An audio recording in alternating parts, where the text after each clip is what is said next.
cher ami. Bonjour. Aujourd'hui, nous avons une petite interview avec le père Abbé Pages.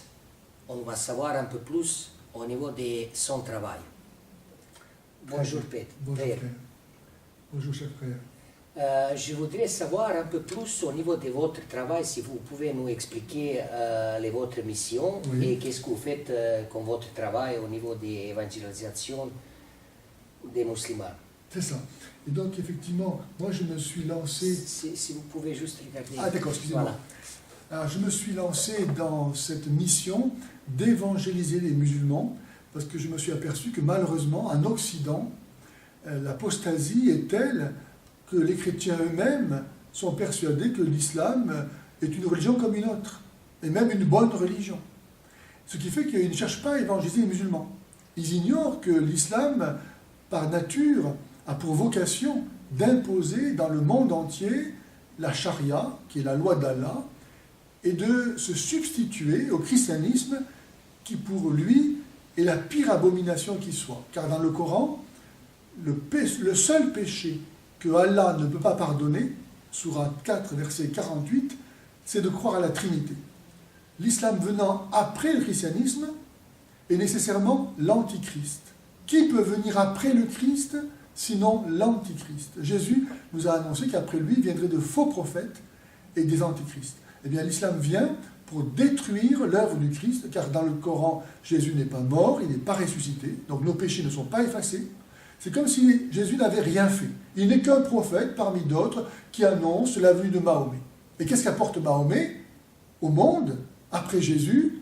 Le retour à la barbarie. Le retour au judaïsme inoculé aux Arabes, où il ne faut pas manger de cochon, il faut lapider les femmes adultères, il faut être circoncis. Donc c'est du judaïsme inoculé à l'humanité, d'abord aux Arabes, pour rejeter la foi chrétienne. La foi musulmane, il n'y a pas d'autre divinité qu'Allah et Mahomet, son prophète, c'est une négation. Normalement, une profession de foi, c'est fait pour affirmer quelque chose. Et bien là, la profession de foi musulmane, elle nie, elle dit, il n'y a pas d'autre divinité qu'Allah. Autrement dit, on ne connaît pas la Trinité. Car Allah, on ne le connaît pas non plus. On sait seulement qu'il est un. Mais tout est un. Cette maison est un, cette caméra est un. Il n'y a pas deux choses exactement les mêmes. Donc dire que Dieu est unique, franchement, c'est comme rien dire du tout, parce que c'est tellement évident. Et Mahomet, son prophète, ça veut dire, on ne parle pas de Jésus-Christ, Fils de Dieu, Sauveur. On va mettre à la place cet homme qui est tout le ramassis de ce qu'on peut trouver de répréhensible. Pédophile, parjure, adultère, polygame, assassin, tout ce qu'on veut. Et bien c'est ça le modèle des musulmans. Donc l'islam, c'est vraiment l'antichrist qui vient pour détruire l'Église.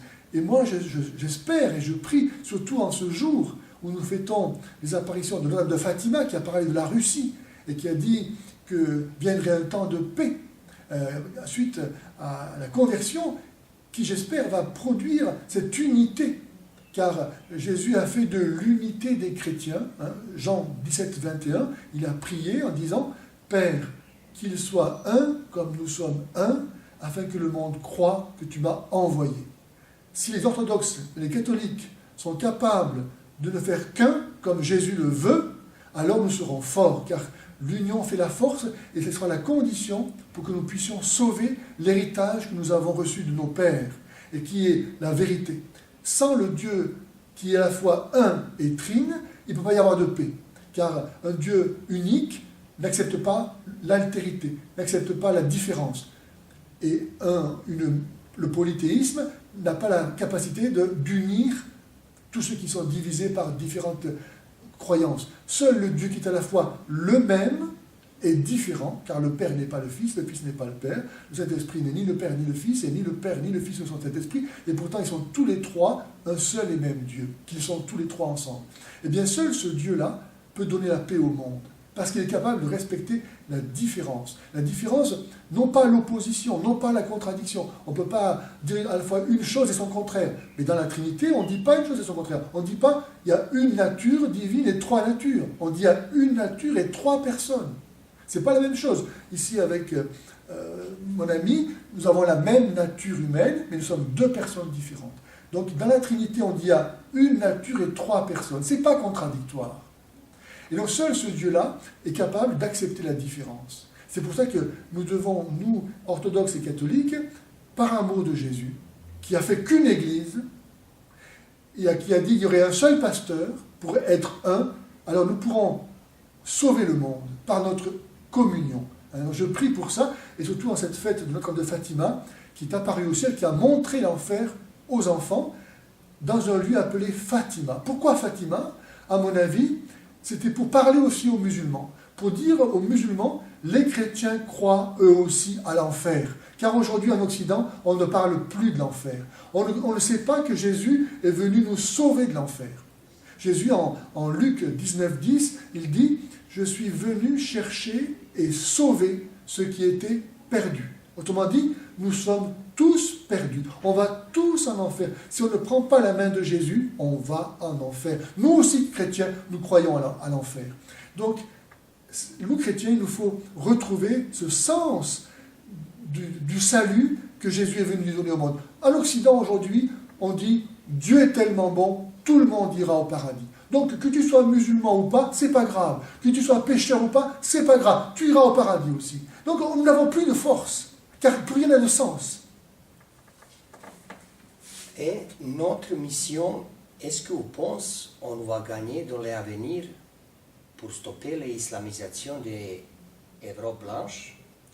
Alors, mon cher ami, moi je suis très pessimiste parce que nous avons 1,4 milliard de musulmans qui sont de plus en plus fanatisés grâce aux médias, grâce aux sectes, les frères musulmans, grâce au wahhabisme, grâce au tabligh, grâce à tous ces mouvements d'islamistes qui vont voir les musulmans en disant « Tu n'es pas un bon musulman, convertis-toi ». Nous avons 1,4 milliard de musulmans qui ont pour vocation d'instaurer l'islam dans le monde. Nous avons l'Occident qui a apostasié la foi chrétienne, qui est devenu franc-maçon, laïque, qui dit il n'y a pas de vérité, chacun sa vérité, chrétien ou musulman, c'est pareil, et qui ouvre les portes avec tous les migrants. Pourquoi les migrants ne vont pas en Arabie Saoudite, au Qatar? Pourquoi ça vient en Europe, puisque nous sommes des impurs? Pourquoi ils ne vont pas en Arabie pour vivre le vrai islam? Donc on voit qu'il y a un mouvement d'islamisation de l'Europe, et malheureusement nos pays, parce qu'ils n'ont plus la foi, parce qu'ils ne croient plus qu'il y a une vérité, c'est-à-dire Jésus-Christ, ils acceptent tout. Tout ça pour avoir de l'argent, des pétro-monarchies du Golfe, puis parce qu'ils sont conduits, sans aucun doute, par des sectes comme la franc-maçonnerie qui est internationale et qui, en sous-main, travaille pour l'avènement d'une nouvelle humanité sur la destruction de l'ancien monde. La devise de la franc-maçonnerie, chaos, détruire et repartir du nouveau. Nous, Jésus n'est pas venu détruire. Il n'est pas venu détruire, il est venu sauver. Donc il prend ce qu'il y a, il le guérit, il le sanctifie, il le sauve et le divinise.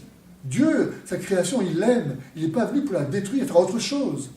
Donc c'est tout à fait différent. Donc nous avons l'islam, nous avons l'Occident, et puis nous avons l'Église qui est divisée. Et puis en Occident, nous, malheureusement, et notre pape en premier, ouvre les portes aux musulmans.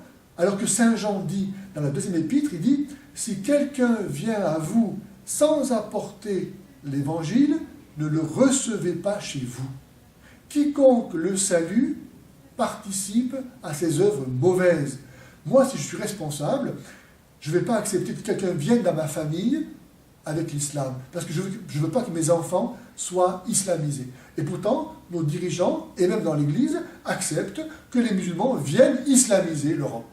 C'est incompréhensible pour moi. Donc je suis très, très, très, très, très pessimiste. Et je pense que la Vierge Marie, en venant à Fatima, nous a montré l'Est, les chrétiens d'Orient, les orthodoxes, en disant que par l'effet d'une conversion qui fera que peut-être eux-mêmes vont à la fois trouver ce qu'il y a de bon dans le catholicisme et le catholicisme devenir capable comme ça de s'unir aux orthodoxes.